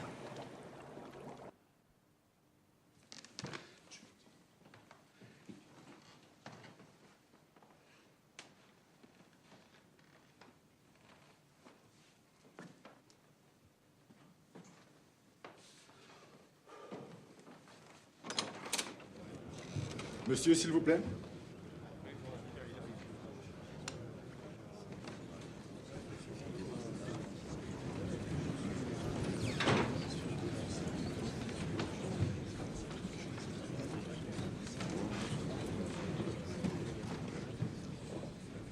Professeur Schütz, Si vous voulez bien. Monsieur le Président, c'est trop d'honneur. Trop d'honneur? Détrompez-vous. Le rapport de monsieur le recteur d'Académie de Closat n'appelle nullement les honneurs. Mais ce ne peut être qu'un malentendu, monsieur. Le recteur n'a pas pu manquer de vous rapporter... Je vous rappelle que notre pays fait l'objet d'attaques inacceptables que vous ne semblez pas vouloir faire cesser. Le recteur de Closat nous a fait un rapport précis sur tout, sauf sur un point. Ignorez-vous réellement la nature des travaux de vos subordonnés? Ou la connaissez-vous et refusez-vous d'en informer votre hiérarchie? Messieurs, je vous assure que j'ai le plus absolu respect pour toute ma hiérarchie et que je ne lui refuse rien du tout. Donc, vous ignorez ce que font vos subalternes et vous l'acceptez? Non, je n'ai pas dit ça. Ah, écoutez, c'est un ou l'autre. Non, messieurs, il me semble que 30 ans de bons et loyaux services devraient plaider en ma faveur. Au fait, professeur Schultz, au fait. Comprenez-moi, mon ami, on ne veut qu'un mal. Si vous admettez qu'un excès de libéralisme vous a conduit à certains laxismes expliquant cette perte de contrôle, cette commission saura en tenir compte. Non, ce n'est pas du tout le cas, monsieur le recteur. Donc, ces travaux vous sont connus? Vous êtes en droit de le supposer. Sans vouloir préjuger des sanctions encourues, vous aurez certainement à cœur de les atténuer en nous faisant part, dès maintenant, de la nature de ces fameux travaux.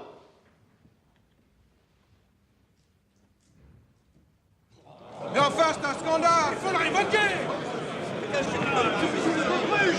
sait rien! Mais s'il sait, il sait que ce n'est que du Messieurs, supposons que je connaisse le fin mot des travaux de monsieur et de madame Curie. Que ces travaux soient porteurs d'immenses espérances. Mais que pour vous en convaincre, il me faille risquer de tout anéantir, où serait mon devoir? Comment? Expliquez-vous. Imaginons qu'il me faille porter à votre connaissance des informations dont l'exploitation par des savants étrangers risquerait de déposséder la France d'une très grande découverte. En aurais-je le droit? Mettez-vous en doute notre probité? Aucunement, monsieur le Président. Mais je compte ici près de 40 personnes. Je vais demander au personnel de notre administration et au secrétaire particulier de bien vouloir quitter la salle.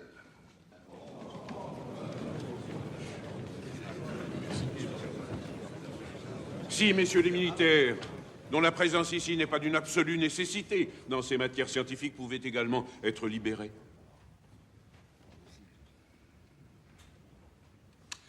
Messieurs, s'il vous plaît.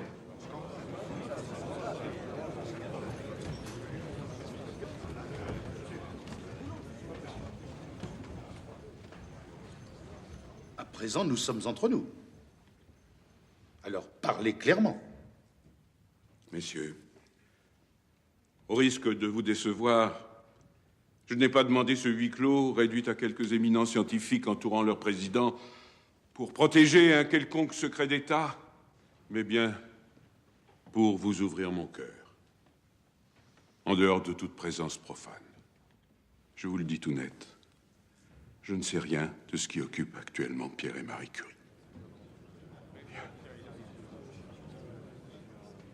Pour autant, méritais-je votre réprobation?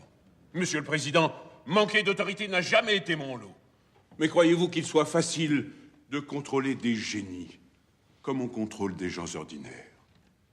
Bien sûr, vous pouvez toujours voir Pierre et Marie Curie comme les ultimes bourgeons de la plus haute branche de notre bel arbre universitaire. Mais en réalité, ce sont d'étranges oiseaux qui nichent dans ces ramures, faisant ce qui leur chante et pondant leurs découvertes quand bon leur semble. Car œuf il y a eu, messieurs. On l'oublie un peu vite. Je sais que leurs travaux suscitent la controverse. Je sais que la radioactivité est partout contestée. Mais je sais aussi que les plus grands esprits des plus grandes nations leur ont rendu hommage. Et qui a pu cela peut encore étonner le monde. Ah, c'est vrai.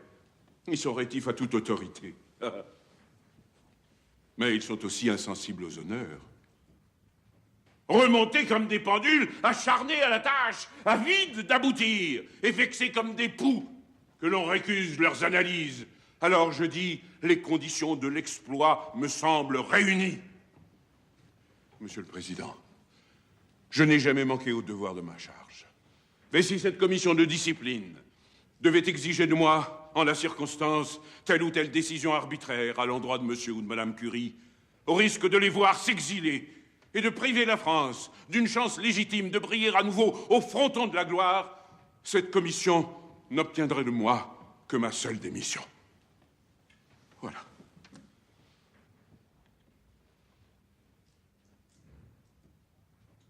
En ce cas, la raison d'État impose de protéger leurs travaux et pour ce faire, de recourir à l'armée pour garder leur laboratoire. Rappelez nos amis militaires.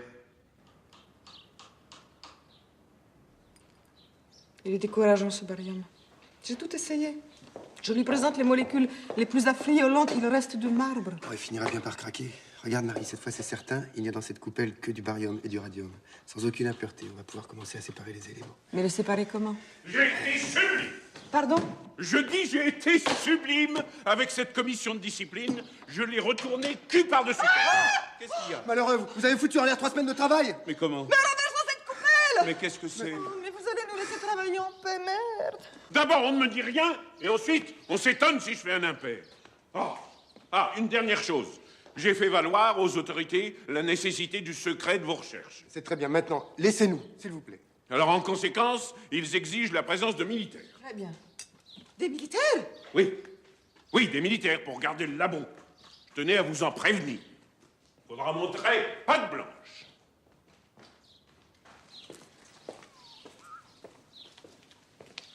Qu'est-ce qui se passe? On ne passe pas.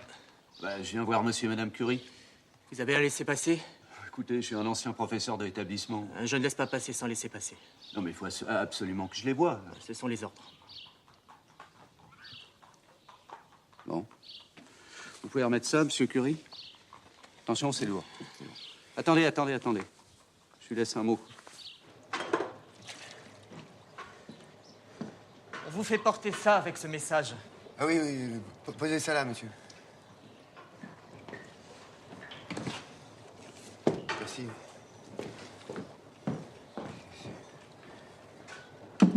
Marie, regarde. Mes chers amis, vous m'avez ouvert les yeux. Après notre algarade, je me suis enfermé dans mon labo et je n'en suis plus sorti avant de donner le jour à cet appareil. Le spectroscope Bémon, le premier appareil au monde à pouvoir photographier l'arrêt spectral de tous les corps existants. Je vous offre avec émotion le tout premier exemplaire. Et j'en mets le brevet dans le domaine public. Votre ami Gustave. Gustave! Vous cherchez le monsieur, il est parti.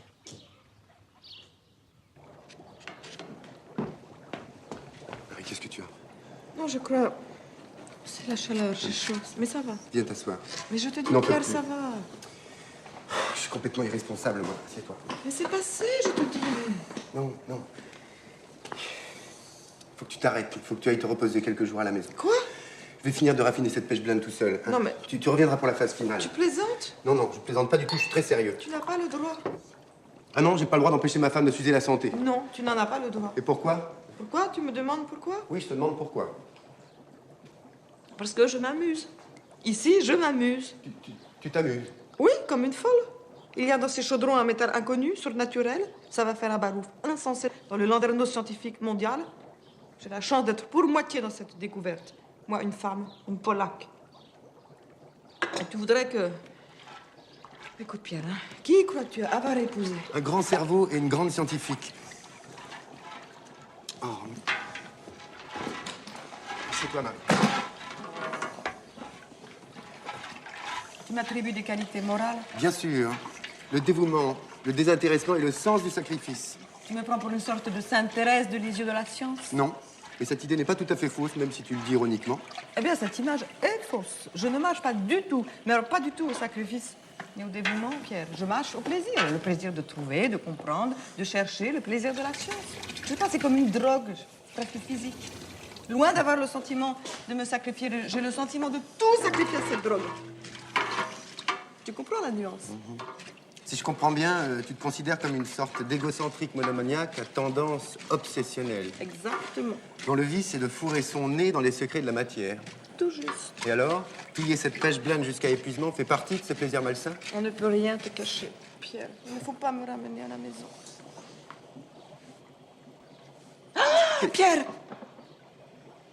Pour séparer le radium du barium, tu te souviens le cours de chimie minérale?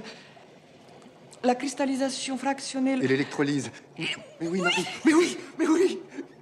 J'y vais. Oui. Il y a eu réaction.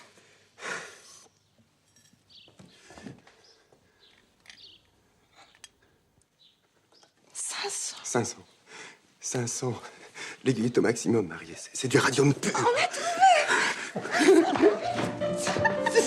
Mais là, on a quelques milligrammes. Il nous en faut 1 gramme pour qu'on puisse le voir. Eh bien, on n'a plus qu'à piler, dissoudre, filtrer, précipiter, recueillir, cristalliser et électrolyser 1000 fois de suite. Alors, on s'y remet tout de suite. Pas de temps à perdre.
Poids atomique 226.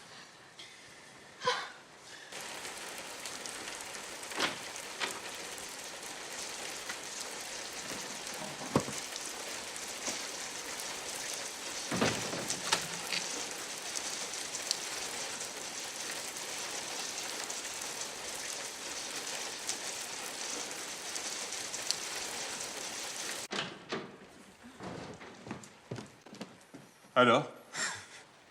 Alors, ça y est.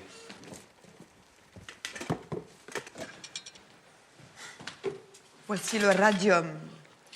Un nouveau métal? C'est ça que vous cherchez dans la pêche blinde? De 1 à 3 millions de fois plus radioactif que l'uranium. De 1 à 3 millions? Poids atomique 226. Comment dites-vous le radium? Le radium. Et grâce à Gustave, nous allons même pouvoir avoir sa photo. J'en connais quelques-uns à l'Académie et aux 4 coins du globe qui vont en avaler leur dentier. Je savais bien que j'avais pas misé sur des tocards. Mais attention, hein, écoutez-moi. À partir de maintenant, c'est moi qui mène la danse. Demain matin, des potrons minés, communiquez à l'Académie. Communiquez aux universités étrangères, à commencer bien entendu par nos amis d'outre-Manche. Mais attention, notre radium, nous en parlons, mais nous ne le montrons pas, nous ne le présenterons qu'en séance solennelle de l'Académie. Rodolphe, notre présence à vos côtés est-elle bien nécessaire? Nécessaire? Mais c'est indispensable. Mais mon triomphe passe par votre gloire. Ah, tenez, faut que je vous embrasse. Encore bravo, bravo. Et il faut aller se coucher maintenant, hein, parce que demain est une longue journée. Tout de même, vous et moi, quelle équipe!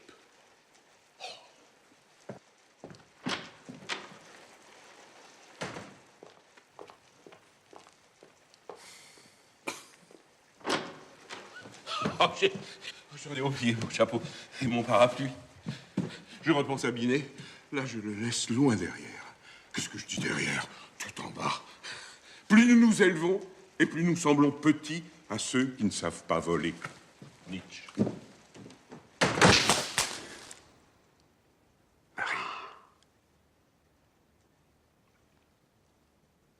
Il aimait même de la lumière. La lumière du futur, Marie. La lumière du futur. J'ai presque envie de pleurer. Parce que tu entrevois tout le bien que les hommes pourront tirer de cette nouvelle énergie. Non. Parce que je crois qu'on va avoir le prix Nobel et que je n'ai rien à me mettre.